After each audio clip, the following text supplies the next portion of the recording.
If we're really going to be an organization that commands national respect, that commands the respect of the taxpayers who pay our salaries, that commands the respect of the inmates and parolees we supervise, then we have to have higher standards. We cannot sink to the standards of those we supervise. We cannot emulate the conduct and the behavior of those who come into our jurisdiction.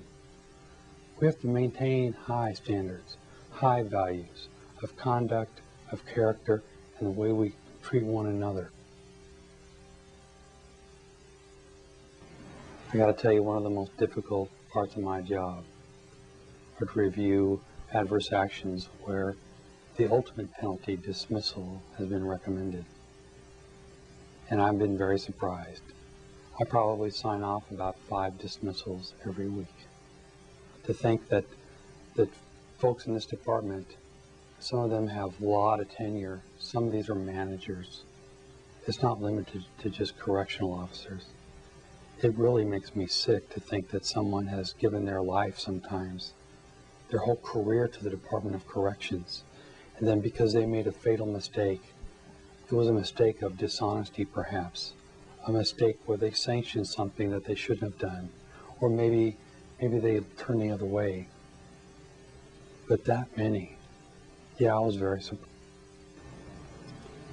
You know, as a warden of a prison, you would deal with the code of silence, and sometimes you would know that it existed, and maybe you couldn't see it, and maybe you couldn't reach out and touch it or feel it. But there were times when you knew it was there. But most of the time, you know, you wanted to assume that people were doing the right thing. In my current position, where I'm able to see this from the entire department, at all the institutions, all the parole regions, the problem is much bigger than I ever gave it credit to be.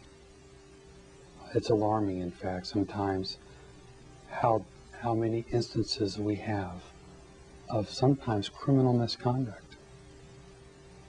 And there's always that element where somebody didn't want to tell the truth. Somebody didn't want to report something because they didn't want to be a bad guy. Somebody didn't want to do the right thing because they were afraid they'd be called a snitch. And many of those people are unemployed.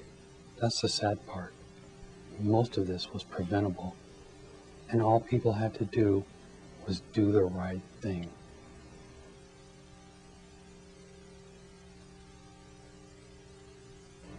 We've had so much litigation, so many problems because of the code of silence. We are in front of so many judges. The problem is one of credibility. We have a difficult time going before control agencies, the legislature, Department of Finance, because the problem has been so vast. Sometimes people wonder, are you really telling us the truth?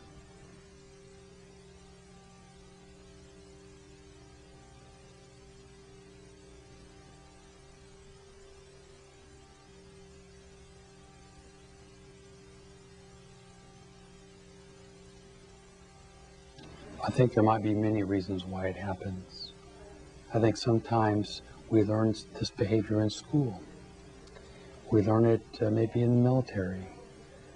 There are many precursors that might start it, but what happens is people feel like they have no options. Sometimes they feel like they have no way out.